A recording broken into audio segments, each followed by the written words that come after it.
Akhirnya setelah terjadi perdebatan panjang antara Syekh Subakir dan Sabda Palon, keduanya sepakat untuk mengadu kesaktian dalam sebuah pertarungan yang berlangsung selama 40 hari 40 malam. Bayangin berantem pertarungan gini sampai 40 hari 40 malam. Oke, kembali lagi bersama gue Ferdi Arifin Ilham dalam segmen Jelajah Mistis.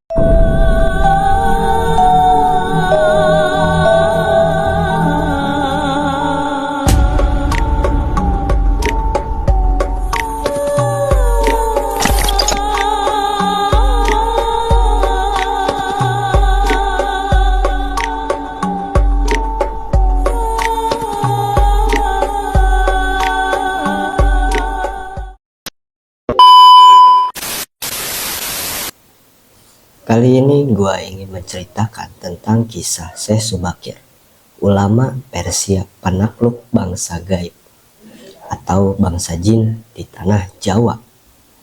Sebelumnya kalian tahu tidak siapa tokoh besar ini? Siapa Syekh Subakir ini? Kali ini gue ingin menceritakan asal-usulnya beserta tentang gaibnya di tanah Jawa. Gue juga baru tahu, ternyata tanah Jawa ini sebelumnya sudah sangat mistis. Dari sebelum zaman Syekh Subakir, bahkan sampai penciptaannya Nabi Adam pun, tanah Jawa ini udah terkenal dengan mistisnya. Sudah banyak bangsa jin dan banyak dedemit yang berada di tanah Jawa. Gue akan ceritain dari awal mulanya, pas di saat Nabi Adam diciptakan, dan di tanah Jawa itu sudah ada dedemit ataupun bangsa jin yang lainnya. Pada zaman dulu Allah Subhanahu wa Ta'ala memerintahkan kepada malaikat untuk mengambil tanah yang berada di Jawa untuk menciptakan Nabi Adam. Kalau nggak salah itu tanah terakhir untuk menciptakan Nabi Adam. Saat itu malaikat Jibril kalau tidak salah diperintahkan untuk datang ke tanah Jawa. Turunlah malaikat Jibril ke tanah Jawa. Tapi di saat malaikat Jibril mau ngambil, itu malaikat dihalang oleh penunggu tanah Jawa. Tidak tahu siapa, pokoknya bisa dibilang itu jin ataupun demit yang lainnya. Akhirnya pertarungan pun dimulai, dan saat itu pertarungan itu seri, tidak ada yang menang. Akhirnya malaikat Jibril itu naik ke atas dan bilang kepada Allah Subhanahu wa Ta'ala bahwasanya malaikat tidak mendapatkan tanah itu. Akhirnya Allah Subhanahu wa Ta'ala memerintahkan lagi malaikat selanjutnya untuk turun ke bumi, ke tanah Jawa. Nah, di saat datang ke tanah Jawa, begitu juga pas pertarungan dimulai, sama juga, tidak ada yang bisa mendapatkannya karena pertarungannya seri. Akhirnya malaikat pun naik, dan yang terakhir akhirnya Allah Subhanahu wa Ta'ala menurunkan malaikat Israel. Tapi kali ini malaikat Israel membawa satu lagi malaikat, wallahu alam, gak tahu malaikat yang mana. Akhirnya datanglah malaikat Israel beserta temannya yang satu malaikat.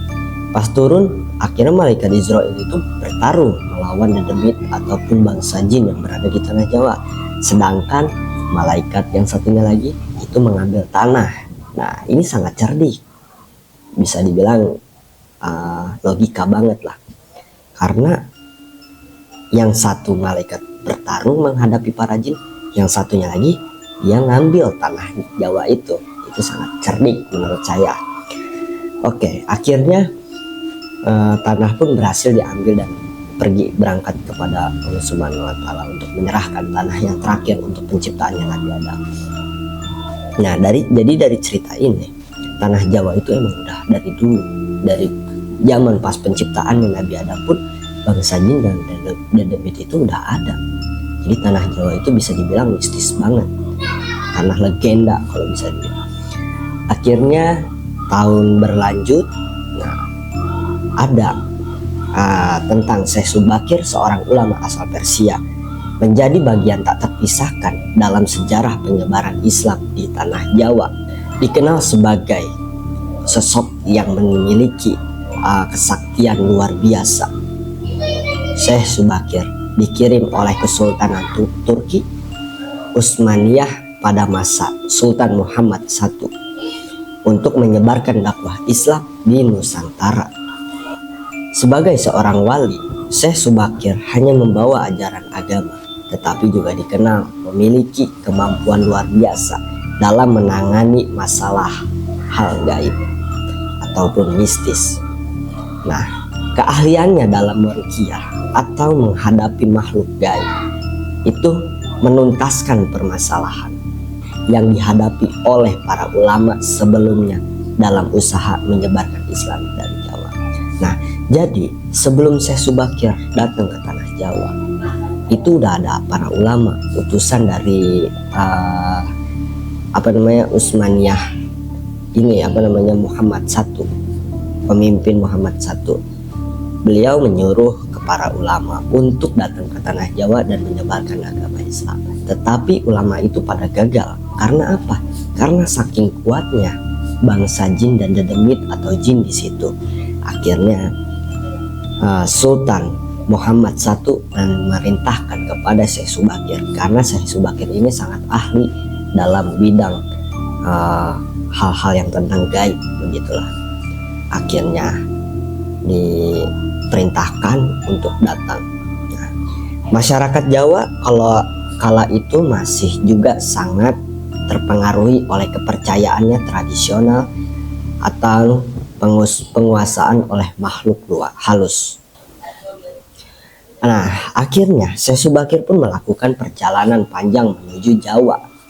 Nah, dengan misi yang jelas membersihkan tanah tersebut dari pengaruh makhluk-makhluk gaib yang menghalangi penyebaran Islam.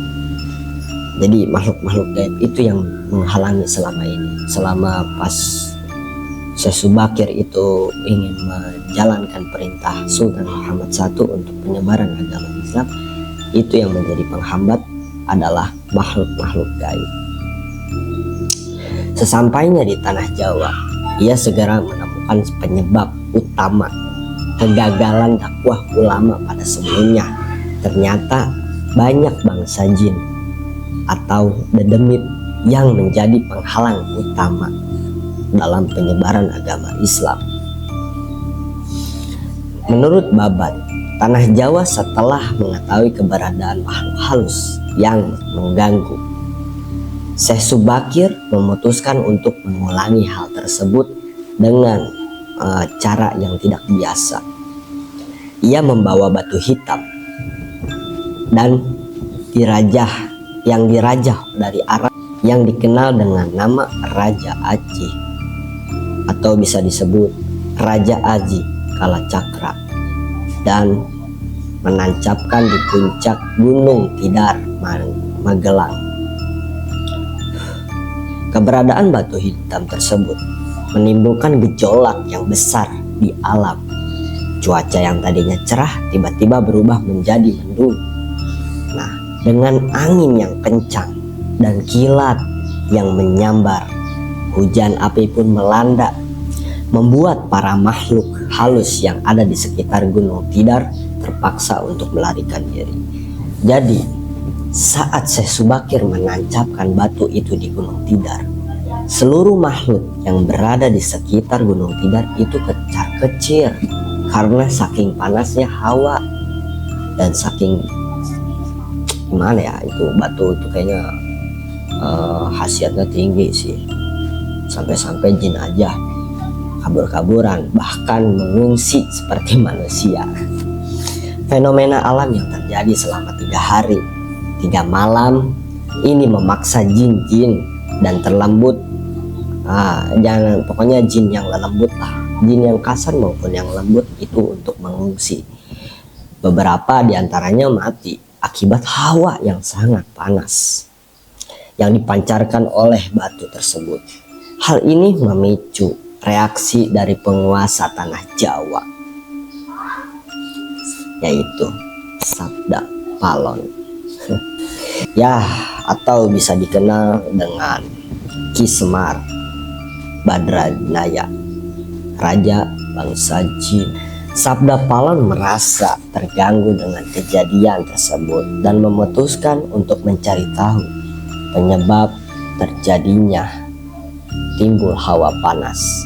Ia pun keluar untuk menemui Syekh Subakir, dan mereka akhirnya berhadapan, Sabda Palon dengan Syekh Subakir. Nah, Sabda Palon ini bertanya tentang maksud dari pemasangan batu hitam di Gunung Tidar tersebut yang menyebabkan kegemparan tersebut. Syekh Subakir menjelaskan bahwa batu hitam ini dipasang untuk mengusir para makhluk gaib untuk menyebarkan agama Islam, karena Syekh Subakir tidak mau saat pas menyebarkan agama Islam, jin ini atau dedemit yang berada di tanah Jawa itu mengganggu, apalagi mencoba untuk menggagalkan penyebaran agama Islam. Nah, akhirnya setelah terjadi perdebatan panjang antara Syekh Subakir dan Sabda Palon, keduanya sepakat untuk mengadu kesaktian dalam sebuah pertarungan yang berlangsung selama 40 hari 40 malam.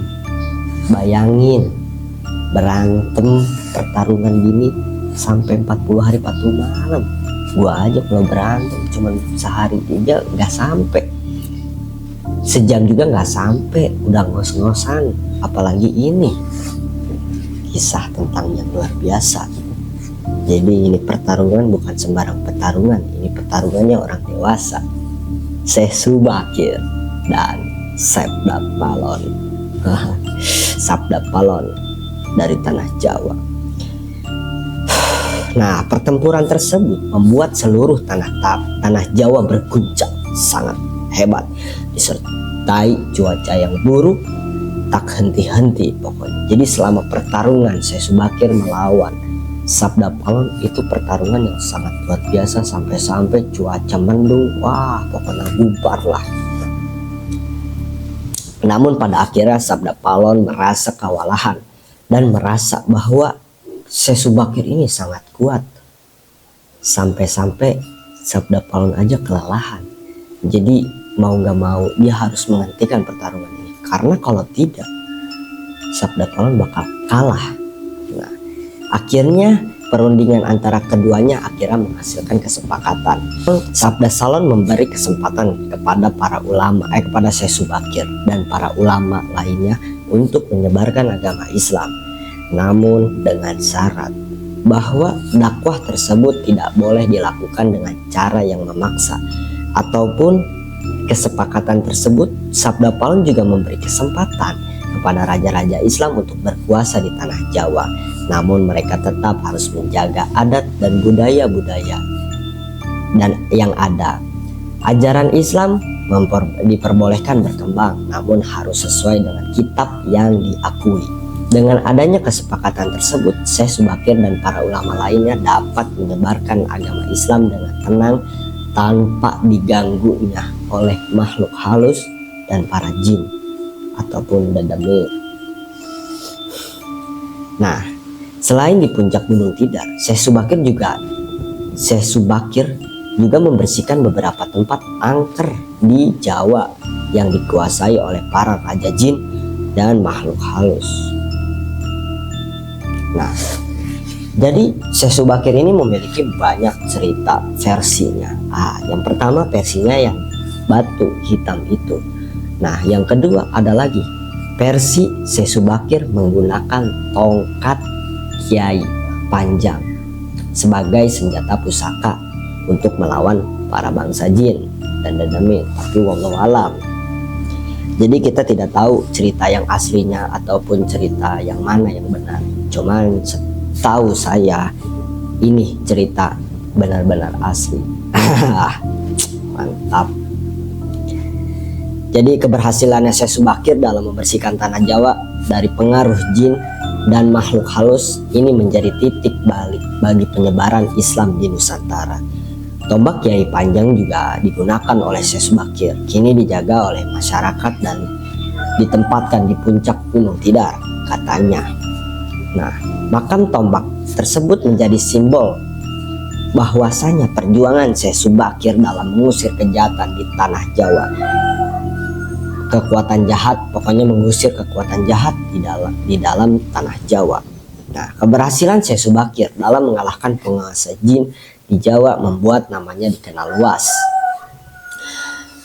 Ia menjadi sosok yang dihormati oleh masyarakat Jawa, terutama oleh kalangan pendekar, penganut ilmu gaib, dan bangsawan.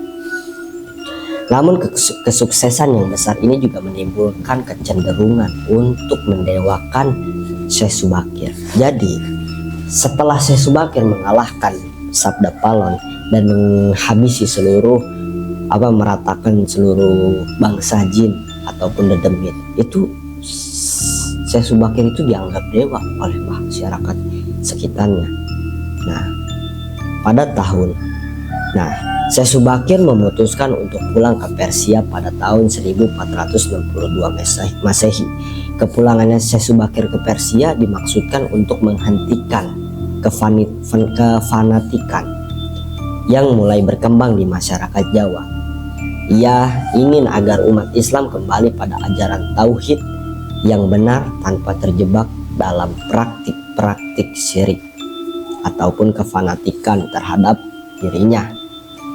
Dengan berakhirnya tugas Syekh Subakir di tanah Jawa, penyebaran Islam oleh Wali Songo periode pertama dapat berjalan dengan lancar. Jadi sebelum Wali Songo datang ke tanah Jawa, itu udah diawali dengan Syekh Subakir. Setelah Syekh Subakir membersihkan para jin dan dedemit yang berada di tanah Jawa, akhirnya Syekh Subakir balik ke Persia, pulang kampung dan tidak kembali lagi, tapi digantikan oleh para Wali Songo. Dengan pokoknya nama Syekh Subakir tetap dikenang sebagai sosok ulama yang besar yang berhasil menaklukkan penguasa jin yang berada di tanah Jawa dan membuka jalan bagi penyebaran Islam di tanah Jawa. Nah, inilah kisah perjuangan menjadi legenda yang hidup dalam sejarah dakwah Islam di Nusantara.